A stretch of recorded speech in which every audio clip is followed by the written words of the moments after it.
Bom, bem-vindos ao Vasos, o novo podcast da Sociedade Brasileira de Angiologia e Cirurgia Vascular, o podcast que pulsa com informação. Aqui nós vamos explorar o mundo vascular e mostraremos um pouco de como que está ligado esse sistema circulatório com o nosso dia a dia. Bom, eu sou a doutora Stephanie Fove, sou cirurgiã vascular. Eu sou o doutor Tiago Mello, cirurgião vascular. E juntos nós vamos conversar sobre saúde, bem-estar, trazer histórias e informações sobre essa área tão interessante de uma forma leve e descomplicada. Bom, seja bem-vinda, doutora, tudo bem? Obrigada. Estamos aqui com a doutora Eide Mota Cardoso. A doutora Eide é uma renomada dermatologista brasileira, conhecida por sua expertise em tratamentos estéticos e dermatológicos. Ela é reconhecida por sua abordagem personalizada e por utilizar tecnologias avançadas em seus procedimentos. Além disso, é frequente sua participação em congressos e eventos na área dermatológica. Seja bem-vinda, é um grande prazer tê-la aqui conosco. Muito obrigada, Stephanie. Obrigada, Tiago. Adorei o convite. Seja bem-vinda. Estou adorando conversar com vocês. Doutora Eide, conta um pouquinho da sua história pra gente aí. Aqui a gente é tudo curioso. É, né? Então, eu adoro dermatologia. Eu acho que eu nasci para ser dermatologista. Aliás, eu acho que se eu não fosse dermatologista, eu não sei nem se eu seria médica. Porque eu adoro essa coisa de beleza, de autoestima, de estar de bem com a vida, essa coisa positiva que a gente consegue trazer para a vida do paciente, né? E eu já me apaixonei por dermatologia no primeiro dia, assim, na primeira aula, porque eu vi aquele pessoal diferente, aquele pessoal, assim, autoastral, entrando na sala, eu falei, gente, eu quero ser isso quando eu me formar. E eu adorei. E foi muito interessante que, à medida que eu estava me formando, a dermato mudou completamente. Ela virou uma parte, assim, uma especialidade voltada para estética, para beleza. E eu me desenvolvi juntamente com isso. E realmente eu comecei a fazer botox, preenchimento muito cedo. Eu fui uma das primeiras dermatologistas que abraçou essa área da estética. E sempre, depois disso, tive sempre uma sede por conhecer cada vez mais. Eu adoro novidade, sou fascinada por tecnologia, então sempre usei muito laser e tenho, assim, bastante experiência nessa área e acredito que a gente tenha crescido cada vez mais justamente por causa desse meu interesse pela beleza. Fantástico. Dentro da sua rede social, no dia a dia, você costuma dar dicas, orientar seus seguidores, principalmente essa questão da beleza, porque a questão da beleza é uma coisa muito relativa, né? Eu sempre falo o seguinte, ela tá ligada à saúde, principalmente mental. Sim. É impressionante como existe uma associação. Muita gente fala da beleza e da estética como se fosse uma coisa superficial, mas não é. Supérflua, como se fosse rasa, né? Exatamente, como se fosse uma pessoa que não só pensa nisso, mas não, na verdade não é. A gente observa que quando você começa a tratar o paciente, você percebe que o paciente floresce na vida como um todo. Então você começa a tratar por um lado e você observa que ele melhora em vários patamares. E a gente sabe que a pessoa que se ama mais, a pessoa que se relaciona melhor com ela, ela tem uma capacidade de alcançar patamares mais elevados na vida, porque ela se relaciona melhor com ela e com as outras pessoas. Então, a gente tratando a pessoa pelo lado estético, você com certeza você está ajudando essa pessoa a atingir um patamar diferente dela mesma e com o mundo, né? Relacionar com o mundo. Diferenciado. Eu sou entusiasta disso. Eu acredito que, assim, imagina que a pessoa chega com um defeito num dermatologista, num cirurgião plástico, e eu tenho até a história de um amigo meu que chegou uma paciente no consultório dele e tinha realmente um defeito no nariz e anatômico, e na hora que chegou ele falou, a gente vai operar seu nariz, e ela, não, eu vim colocar prótese. Isso foi uma lição. A dor dela era a falta de volume na região torácica. Tipo, o nariz não incomodava ela. Nada. Mas quando a gente fala de estética, a gente tem que lembrar que é o seguinte, aquela dor muitas vezes ela é extrapolada, às vezes o casamento vai mal, às vezes a pessoa está depressiva tomando medicação. Exatamente. E você às vezes com uma consulta, um procedimento, você muda a vida da pessoa. Exatamente. Melhora a autoestima, melhora tudo, né? Exatamente. Porque, assim, a gente é um conjunto, né? Nós, na verdade, somos uma unidade. A gente é a mesma coisa. Para a gente estar bem no casamento, para a gente estar bem na profissão, a gente tem que se olhar e se amar. Então, o jeito que a gente se trata é muito importante. Então, o que eu vejo, assim, às vezes eu estou tratando um paciente e ele muda de profissão. Teve um que virou DJ, separou da mulher. Aí eu brinco que hoje em dia, quando eu trato o paciente, eu já falo, olha, eu não aceito reclamação da esposa e do esposo. Depois, se eles te acharem que você está muito bonito, que você está dando trabalho no casamento, esse tipo de reclamação a gente não resolve. Não, de maneira nenhuma. Mas é muito interessante. E assim, eu tenho a oportunidade de atender pacientes assim há muitos anos. A maioria dos meus pacientes são pacientes crônicos, assim. E você vê que eles realmente vão evoluindo com a vida. Eu acabo tratando a mãe, o filho, e dali a pouco já estou tratando o neto. É muito interessante. Eu já vou a casamentos. Então, vai todo mundo ficando bonito e vamos lá para o Medermato. É muito interessante isso. É um relacionamento legal. Então, assim, eu não acho que eu tenho um relacionamento de médico e paciente. Muitas vezes eu sinto que eu sou meio psicóloga, sabe? Assim, às vezes eu percebo que a gente extrapola esse nível de relacionamento com ele. Porque tem paciente que chega, às vezes você já... Eu vejo isso na minha área, que não é tão igual a sua, é muito mais estética, né? Mas tem paciente que, às vezes, né, que já é tão bonita, que chega... Ai, mas é porque eu estou enxergando um... Né? E você fica olhando assim, meu Deus. Eu ia fazer essa pergunta para ela. Eu ia fazer essa pergunta para ela. Eu queria saber a opinião dela sobre isso. Porque isso acontece muito. É muito comum, né? É muito comum isso. É muito comum. Chega uma pessoa... linda. É. E fica inventando moda. Exatamente. Aí depois fica a doutora pior. chega lá no seu consultório querendo mexer no rosto dela. E aí? Não, pois é. Eu falo assim, às vezes eu tenho medo se o CRM souber que eu estou tratando você, é capaz de eu ser presa, porque não é possível, você é tão linda. Mas as minhas pacientes mais lindas são as que mais se preocupam com a estética. Mas tem a prevenção. Tem a prevenção, que é para todo mundo, né? Graças a Deus, hoje em dia, com as mídias sociais, a gente tem a oportunidade de alertar o paciente para que ele já saiba se cuidar no dia a dia, para que ele tenha uma certa prevenção. E hoje em dia, essa coisa de beleza e de bem-estar está se difundindo, né? Graças a Deus, é uma prática que já está extrapolando para a sociedade. E isso é muito interessante. Então, a gente vê que hoje em dia as pessoas se cuidam mais efetivamente. Recentemente, eu vi uma trend na internet que eu fiquei horrorizada, assim, crianças fazendo skincare. Não, isso é uma... Você viu? Você chegou a ver? Isso foi agora, recentemente, não, né? Vários videozinhos, memes, porque e realmente elas estão chegando nas lojas e... Existe uma pesquisa nos Estados Unidos, eu fui para o meeting da Academia Americana no ano passado, e o que eles estavam falando é exatamente isso, que se espera um boom, porque essa geração que foi criança durante a época da pandemia, consumiu muito essas dicas das blogueiras e das influencers. Então, essa criançada, ela é fissurada por skincare. Então, eu vejo menininhas chegando lá na clínica e ficando assim, radiantes quando eu dou presentinho para elas. Criança de 8, 9 anos fica radiante de ganhar filtro solar da dermatologista e de ganhar creminho hidratante da dermatologista. Então, isso é uma coisa inusitada. Mas até que ponto seria patológico e até que ponto seria necessário? Porque, doutora, você falou duas coisas importantes aí. Filtro solar e hidratante. Sim. Que é necessário para todo mundo. Então, assim, até que ponto seria... Olha, realmente, não importa a tua idade, realmente tem que usar. Sim. E até que ponto isso começa a ser patológico? Pois é. Nesse momento, é só bonitinho, é só interessante. A gente não sabe como que vai ser essa geração. Eu acho que esse boom que a gente está vendo aí de procura por procedimentos estéticos já está repercutindo um pouco esse tipo de obsessão. Então, a gente está vendo uma busca desenfreada por um modelo de beleza que eu não considero saudável. A gente acaba assistindo televisão e vendo, assim, personalidades todas parecidas. Parece que um é primo do outro, irmão do outro, que frequenta o mesmo cirurgião plástico, porque está todo mundo ficando com a mesma cara, está ficando padronizado.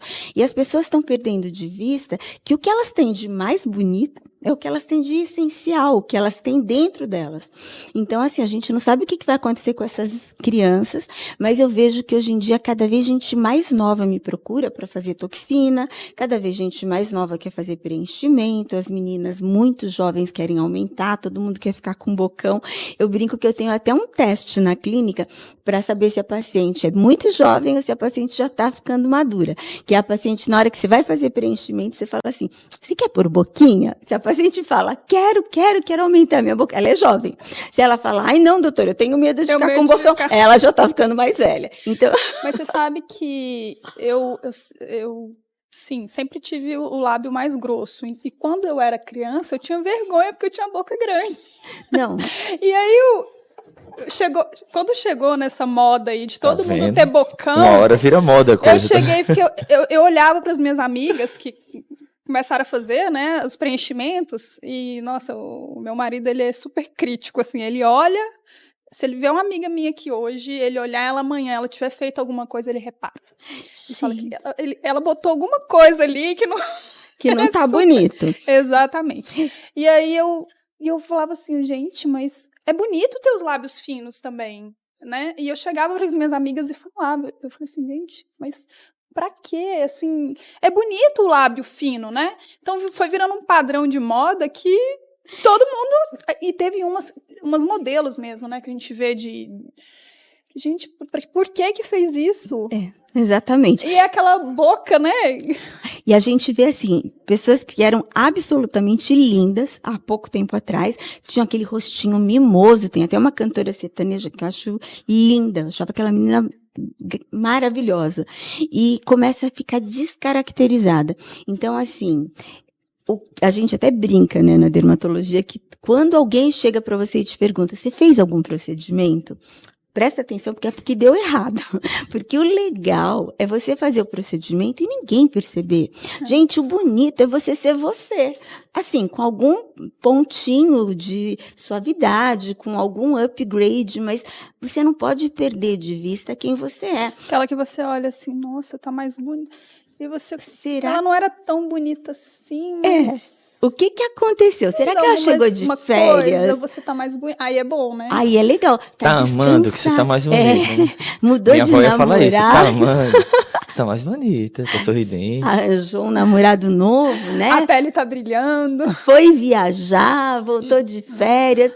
Isso é legal. Agora, a pessoa que tem um rosto mimoso, delicado, de repente aparecer com maçãzão, um bocão, e é isso que tá acontecendo. E assim, o meu receio é que essa geração nova e que é muito fissurada por beleza, por filtro, por foto no Instagram e por post e tal, seja uma geração artificial. E aí sim é uma geração que acaba se perdendo dentro dela porque perde de vista a essência dela, que é o mais importante. Tem problema de saúde mental, né? Porque... Exatamente. Ao invés de ir no dermato para corrigir algo que melhoraria essa saúde mental, começa a entrar num parafuso. Num parafuso, porque você sempre fica andando no trilho de alguém, você sempre fica querendo entrar no bonde do outro, você está sempre querendo ser uma coisa que você não é, porque o que faz a gente ficar infeliz nesse mundo, gente, é a comparação. Porque sempre vai ter alguém mais bonito, sempre vai ter alguém mais rico, sempre vai ter alguém que você acha que é mais feliz que você. Então, o mais importante é a gente valorizar as coisas boas que a gente tem, né? Já teve algum paciente que a senhora chegou e falou assim, vai no psiquiatra? Não, desse jeito, não. Antes de eu te tratar... porque não dá pra falar isso, não né? Dá Mas pra falar você fica isso. Pensando, não fica? O que dá é pra você não fazer muito o que a pessoa quer, né? Eu sei que eu já tive paciente que chegou e falou assim, não, doutora, eu preciso pôr mais lábio, eu preciso pôr mais boca, eu preciso... E assim, você põe, mas chega uma hora que você fala, gente, não vai mais ficar legal. E assim, não dá pra você exagerar, porque é o teu trabalho. Eu te falo isso que já aconteceu comigo. Chegou um paciente que falou assim, eu não aguento mais essas vezes no meu braço, ele era muito magro. Então, ele tinha veia aparente. Eu falei, não tem nada de errado aí. Ele falou, se você não tirar, eu vou me matar. Eu falei, olha, então, eu acho que o médico para você não sou eu. É Jesus, é Jesus, você pode começar a orar. Vai no psiquiatra, traz um laudo dele dizendo que você é normal, que eu te opero. Lógico que o psiquiatra não ia dar esse laudo. Até hoje está sem operar. Ou morto, né? Você não Acontece. sabe, é verdade. Não, gente, tem gente que é muito, assim, tem as duas coisas. Tem a pessoa que é muito crítica com ela mesma, que até um certo ponto é positivo, porque você sempre está se desafiando, e tem aquela pessoa que nunca está satisfeita. E isso que eu acho que é o patológico. E eu receio que esse nível aí de ansiedade, esse nível de insegurança e de depressão que a gente vê nesses jovens, que tem um monte de criança se matando, tem um monte de jovem deprimido, tomando medicação, eu acho que isso tem muito a ver com essa constante vivência no Instagram e nas redes sociais. Porque você acaba sempre se comparando com o outro, mas num patamar diferente. Porque com você está no seu bastidor. E a hora que você vê a pessoa no Instagram, você está vendo o teatro dela, você está vendo o palco. Pior, está vendo o filtro, né? Está vendo o filtro. Além disso, tem o filtro. Você está comparando o seu bastidor com o teatro do outro. Então, você nunca vai estar no mesmo patamar. Que não é nem o teatro, repito. É o filtro. A maioria das vezes.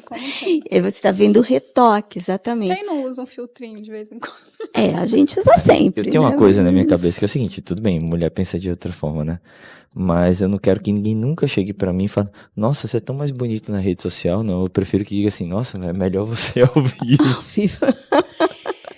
Doutora, deixa eu te perguntar um pouco, vamos falar um pouquinho aqui de vasinhos. Vasinhos em face, chega muito paciente falando Sim. dos vasinhos, Sim. E qual que é a sua conduta, como que você trata esses vasinhos? Vasinhos no rosto, sim, a gente tem, assim, na verdade a gente costuma considerar que o vaso no rosto é um sinal de envelhecimento, está dentro do arsenal aí dos comemorativos do envelhecimento do rosto, porque efetivamente a pele vai ficando mais fina, você vai se expondo cada vez mais à radiação ultravioleta e você vai tendo mais vasos. Quanto mais clara a sua pele, mais comum é isso. E a gente usa muitos lasers hoje em dia para tratar vasinhos de rosto. A gente tem resultados incríveis, mas são tratamentos que você tem que fazer periodicamente. A gente considera que uma vez por ano seja legal o paciente voltar para dar aquela refinada na pele, aquela melhorada. E geralmente os resultados são super bons. Ótimo. Fala um pouquinho para mim assim sobre sua saúde vascular. Você faz check-up vascular? Como é que você se cuida nesse ponto aí? Tem essa rotina? Tem rotina de alimentação, de exercícios físicos? Conta pra gente aí um pouquinho do seu dia a dia. Então, eu faço exercício frequentemente. Eu faço academia, eu adoro aula de dança, faço personal e eu também tenho bastante costume de fazer aquela ginástica com eletroestimulação, porque dá uma performance muito rápida, ele ajuda a definir musculatura muito rápida, e a gente vai ficando mais velho, vai ficando cada vez mais importante a capacidade... Mais experiente. Não, e a gente vai ficando cada vez mais importante a musculatura da gente, né? A gente devia registrar músculo como patrimônio depois de uma certa idade. Eu acho um absurdo. Malha, uma semana sem malhar, parece que a gente nunca malhou na vida. Né? Exatamente. Então, eu estou gostando bastante dessas academias, mas assim, para complementar, porque eu acho que essas academias podem até fazer dar um shape muscular, mas eles não melhoram a endorfina, então tem que ter a parte aeróbica, tem que ter a parte de peso mesmo, então eu faço um pouquinho de cada coisa, e eu costumo muito, assim, ter uma dieta mais ou menos rígida, até por questão de manter peso, essas coisas. E todo ano faço meu check-up vascular, e vou lá e faço os Dopplers, eu tenho um pouquinho de insuficiência vascular, insuficiência venosa, já fiz até cirurgiazinha de vasos. Precisou mexer na safena, não? Não, ainda não. Espero que nem precise, com tanto exercício que a gente faz. Mas, assim, eu tenho... Incha a perna, a gente fica muito tempo em pé. Você usa meia elástica? Não, meia elástica não. Você não sente aquela cansaço no final do dia? Inchaço você falou que já tem, né? Às vezes sim, às vezes sim. Mesmo assim não gosta, não? Não uso muito, não. Costumo pôr muito a perna para cima e adoro fazer drenagem, né? Como eu tenho facilidade na clínica, estou sempre fazendo drenagem e faço bastante aqueles aparelhos que estimulam também a circulação e tudo. Assim, vez por outra, principalmente no verão, eu costumo tomar fitoterápicos, cactina, melilotos, essas coisas, porque eu acho que ajuda bastante também o perfil circulatório. Não sei, vocês sabem melhor que eu essas coisas, mas eu tenho aí uma dica lá da minha vascular que eu sempre faço, que eu sempre repito. E na família, tem história de alguma doença vascular? Tenho mãe e pai, mas assim, nada grave, nada com trombose, assim, mas sempre com muitas varizes e sempre com... A herança. A herança genética é preponderante, né? E então, assim, uma vez por ano, pelo menos, eu faço esclerose, eu faço laser transdérmico para tratar. Doutora, me diga uma coisa, em relação à saúde vascular, qual a associação que você vê com a pele? E se quando o paciente chega, já vou te engatar outra pergunta, quando o paciente chega no seu consultório, quando você faz o exame físico do paciente, você costuma avaliar essa parte superficial vascular e já dar andamento para esse paciente? Então, eu sempre gosto de avaliar o paciente como um todo, né? Então, eu gosto de fazer o paciente ficar sem roupa e para examinar pintas. E aí a gente sempre vê o padrão vascular. E dermatologia raiz, né? É. Mas eu acho super importante. Já descobri coisas absurdas, assim. Tem paciente que entra lá na clínica, já fiz diagnóstico de melanoma, assim, do paciente, e na hora que eu saí para cumprimentar na escada. Falei, que pinta preta é essa aí no seu ombro? E era um melanoma, e se acaba salvando a vida do paciente, né? Assim, não tem conta, acho que mais de 10, seguramente, o número de vezes que eu tirei névoa juncional degenerando. Então, é muito legal, porque você sente que você realmente ajuda o paciente, né? E muito frequente, realmente, a insuficiência vascular, tanto em homem quanto em mulher. Acho que mulher é um pouco mais preponderante, mas eu vejo muito em homem também. E aí sempre a gente indica. Eu não gosto muito de fazer por a mão no que eu não conheço, no que eu não domino bem. A gente até faz laser transdérmico, porque eu tenho laser na clínica, mas eu prefiro não tratar se eu não tenho o laudo lá do vascular que me libera e me garante que não tem nenhum problema mais profundo por trás, né?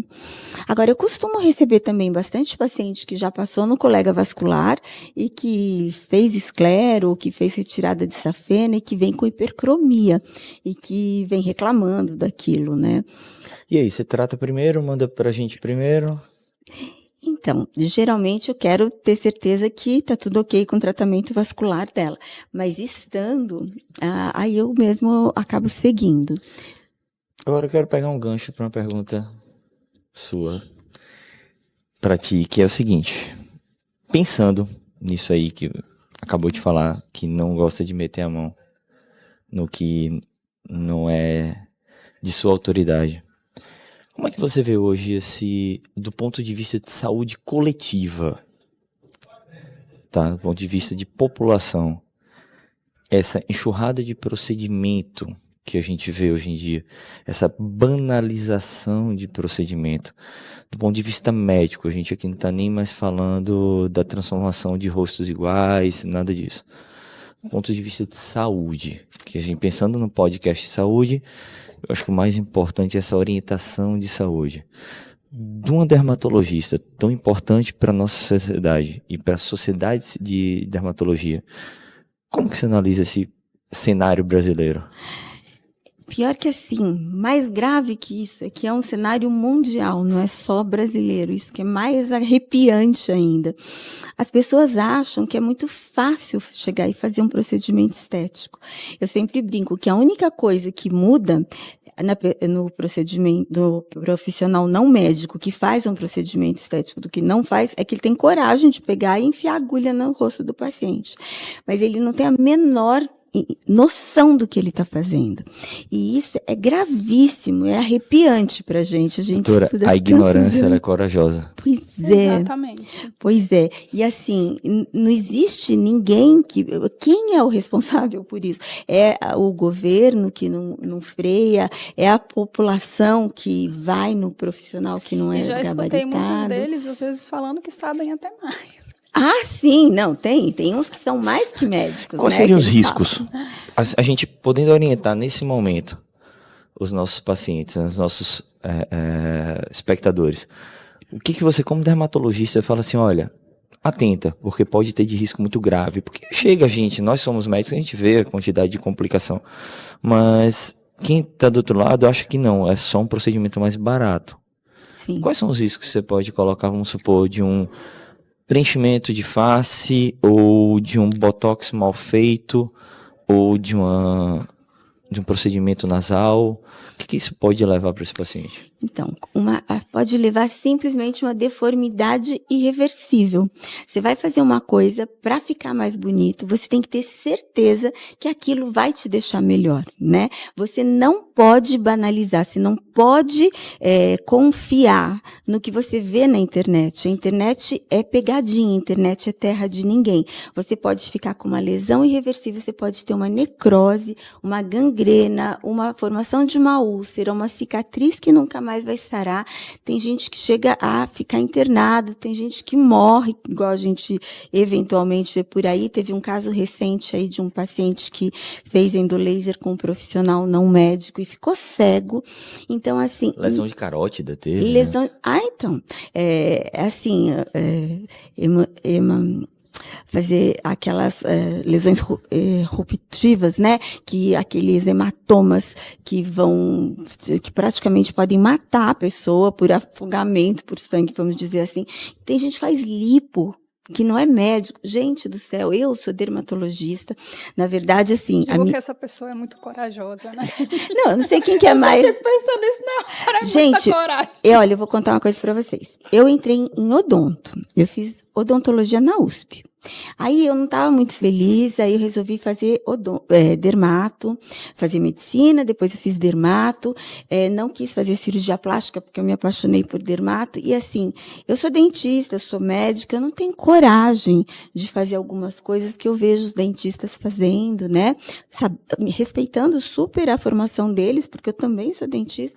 Então, assim, a gente não tem condição de fazer algumas coisas em consultório, a gente está pondo em risco a vida do paciente. E a gente é médico, a gente não tem direito disso. Mas as pessoas que não sabem o que estão fazendo, elas arriscam a sua vida, paciente, sem ter certeza do que elas estão fazendo, sem ter noção que elas podem estar fazendo isso. Então, assim, você não meça a sua beleza, não arrisque a sua beleza pelo número de curtidas que uma pessoa tem, pelo número de seguidores. Vá no profissional gabaritado, né? É mais caro? Claro que é mais caro. Você está pagando por anos de conhecimento, você está pagando pela sua segurança. E assim, quando o médico insiste que você faça um procedimento no hospital, é porque ele quer ter certeza que você vai sair vivo daquele procedimento. Ele quer ter certeza que você vai sair melhor ou igual. Ele quer ter certeza que você não vai sair com uma lesão para sempre, né? E quando você vai num profissional não médico fazer uma coisa num consultório que não tem recurso nenhum, você pode ter certeza que você não tem garantia nenhuma que aquilo vai dar um resultado favorável para você. Quero fazer uma pergunta para vocês duas. O paciente chega no consultório seu de vascular, no seu consultório de dermato, era a doutora Stephanie, e veio de outro colega, veio de um profissional não médico. E veio com complicação. Olha, como Thiago, é que você age? Antigamente, eu ficava assim, pra morrer, sabe? Eu pegava e falava assim, olha, exatamente o que você tá pensando, volte lá. Porque se ela fez, ela tem que saber cuidar da complicação, mas hoje em dia... A gente amolece o coração. Eu acho que, assim, já virou um circo, então... Eu nem... Sinceramente, eu tô meio que deixando, sabe? Eu falo assim, ó, é assim... Explico, dou minha opinião, cuido e oriento, né, olha... O correto. Faça o correto, vá com... Mas o que chega de paciente indicado, né? Elas fazem a secagem de vaso, que é uma coisa mais superficial, né? Eu acho que você precisa passar com vascular. Aí manda o paciente para lá e para depois voltar para ela, né? E o paciente já chega assim, não, doutor, eu vim aqui só para você olhar isso, que depois eu vou voltar para fulana, e eu fico assim. E eles já estão chegando, ultimamente estão chegando já falando que estão fazendo uma clínica de estética e... É assim, eu tenho uma amiga cirurgiã plástica, ela disse que estava dando plantão uma vez no hospital e que ela recebeu chegou um paciente com hematoma dissecante de carótida com uma carta do profissional não médico, né? Que mandou ele para o pronto-socorro com uma carta. O cara, para morrer, foi direto para UTI, para o centro cirúrgico para UTI. Então, assim, as pessoas não têm noção do que elas estão se expondo, né? Mas a gente tem uma complicação jurídica, porque se a gente põe a mão, a gente assume a responsabilidade. Então, assim, o que a Sociedade Brasileira de Dermatologia tem indicado? Que você só põe a mão se o paciente te traz um boletim de ocorrência, quando a complicação é séria. Não pedir um exame, não dar um creme, não dar um antibiótico, mas pôr a mão, intervir na complicação. Então, mas, ao mesmo tempo, assume. Eu queria deixar isso para vocês. Talvez não seria interessante também, do ponto de vista, nós somos os detentores de informação. Se eles nos procuraram, significa que talvez a salvação esteja na gente. Porque naquele momento não é mais estético. Mas eu não acho que está certo eu assumir o risco por uma coisa que eu não fiz. Eu concordo. Porque depois o cara vai processar quem? Ele vai processar você ou a Mariazinha que tinha uma clínica ali na esquina e que já sumiu? Né? Vai ser você que ele vai processar. E assim, a gente dermatologista, cirurgião plástico, a gente é muito evocado juridicamente. Até porque a nossa área, eu acho que eu pelo menos o paciente chega em mim, eu já falo, é uma doença, eu levo muito pro lado da doença. Eu não falo para ele, isso aqui, eu sempre levo pro lado da doença, porque é uma doença, né? É diferente de um paciente que chega, doutor, eu vim aqui porque eu tô achando que a boca tá murcha, né? Então eu sempre jogo pro lado é que assim, se você já tem uma cicatriz, é complicado de você mexer, a menos que isso seja muito bem documentado, a menos que... E assim, você realmente tá pondo a mão numa coisa que não vai ter solução. Porque a hora que uma pessoa chega com uma complicação grave, por exemplo, uma necrose de ponta de nariz, com uma úlcera que fez uma gangrena, ele nunca mais vai recuperar a ponta do nariz dele. Você faça laser, você não faça, já está selada a sorte do narizinho dele. Então é isso que eu falo, assim, pensa antes de fazer, né? Isso a gente tem obrigação de alertar. O que eu acho? Que esse antes e depois, sempre nos foi assim, a gente não podia falar sobre as coisas, a gente não podia mostrar as coisas que a gente fazia, a gente não podia mostrar o antes e depois, e as pessoas são iludidas pelo que elas veem na rede social, né? Então, infelizmente, acho que começou assim e os não médicos é uma luta inglória, não adianta mais lutar contra isso, né? Então, assim, quer fazer alguma coisa no profissional que não é médico, faça uma coisa que não vai te agredir, não faça nada injetável, não faça nada cirúrgico, né? Faz um aparelho, faz uma coisa, no máximo um botox, que é reversível, o máximo que vai acontecer é você ficar com uma pitose aí 3 meses, mas você não vai morrer por causa disso. Agora, um preenchimento pode te dar um biofilme, você pode ficar com uma lesão para o resto da vida, né? Então, é bem complicado. A gente está numa situação bem complicada. E bem triste, né? Porque a gente fica num jeito de, né? O paciente chega na gente com a complicação, né?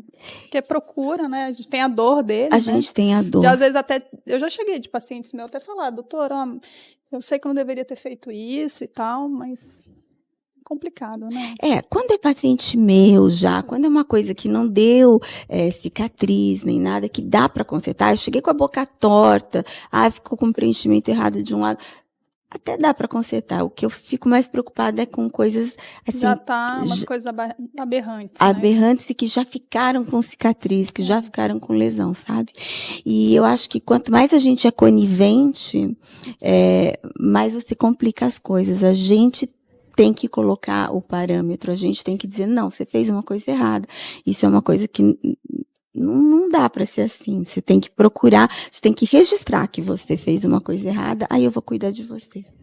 Acho que é um direito meu também, não me expor por causa do erro do outro. O paciente registrar e voltar. Entendi. Legal, boa ideia. Assim, não que eu não ele tá com uma infecção, vou tratar, óbvio, né? Mas assim, eu só vou pôr a mão se ele me trouxer um comprovante que ele reclamou na justiça. Porque assim, é o único jeito que a gente tem de tentar conter esses absurdos, sabe assim? Eu também acho. Porque quanto mais a gente largar, mais gente vai morrer, mais gente vai ficar e vai ficar registrado lá, né? E é o único jeito da autoridade de algum departamento público, de alguém perceber que está acontecendo uma distorção na saúde do Brasil, né?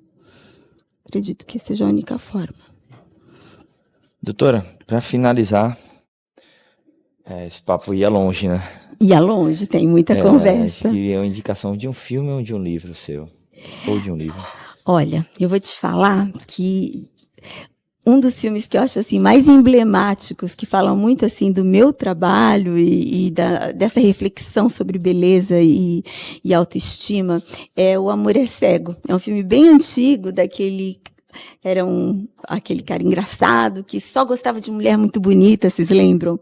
E que de repente ele tem um feitiço que ele se apaixona por uma pessoa pelo que ela é dentro e ele enxerga ela fora como ela é por dentro. E então é muito interessante porque mostra que realmente o que faz a gente ser bonito é o que a gente tem por dentro. E eu acho que é isso que está faltando no nosso mundo de hoje, a gente valorizar o que a gente tem de bonito. É assim, é a minha oração, é assim, que deixem que a gente, médico, dermato, que a gente realce o que você tem de especial, o que você tem de bonito em você. Não fica buscando uma beleza que não é sua, né? Eu acho que isso é uma reflexão interessante aí pra gente conversar. Esse filme é bem legal mesmo, é bem interessante. E sobre livro, eu acho que eu gosto muito do Roberto Chiniachik, né, que é nosso colega, que é médico também, e dos livros dele, assim, o que me deixou mais tocada foi aquele que fala que o sucesso é ser feliz, que fala que a gente, às vezes, fica correndo muito atrás de coisas para a gente ter e que, na verdade, o que faz a gente ser feliz mesmo são as coisas que a gente não compra, as coisas que a gente não paga por elas, é o relacionamento, é a amizade, é esse dia a dia, são esses momentos especiais, momentos mágicos que a gente vive, né? E é uma coisa assim que eu acredito e que eu acho que é o que faz a gente ser bonito, é o que faz a gente ser feliz. E é o que faz a gente acordar todo dia com brilho no olho e motivado para trabalhar. Exatamente. Bom, e assim a gente encerra mais um episódio do podcast Vasos. Espero que todos tenham gostado. Também quero agradecer a doutora Eide por ter aqui nos dado o privilégio da presença. Muito obrigada, eu que agradeço o convite. Ter aceitado o nosso foi convite, incrível. Foi um grande prazer poder entrevistá-la. Prazer foi meu. Diz o seu @, da rede social. Deixa o seu contato aí pra gente. Então, meu para os nossos ouvintes. Meu @ é Eide Mota Cardoso e também tem o @ da clínica Dermacentro Brasil e a gente também tem o Endolaser Academy, eu e a Maria Paula, que a gente faz uma formação dos colegas sobre endolaser, que é essa técnica maravilhosa que trata gordura e trata flacidez, e a gente tem a oportunidade, o privilégio de, com 3 amigos vasculares, com o Gilmar, com a Alessandra e com o Ricardo, fazermos aí o Endolaser Academy Full Legs, que fala sobre embelezamento dos membros inferiores. Convidar todo mundo a seguir a gente e convidar para quem quiser aprender sobre essa técnica para estar com a gente. Fantástico. Ok, pessoal, não se esqueçam de seguir as nossas redes sociais, a Sociedade Brasileira de Angiologia e Cirurgia Vascular. Deixa aqui o seu like, gostou dessa entrevista, e sugira também para mais amigos para seguir o nosso podcast.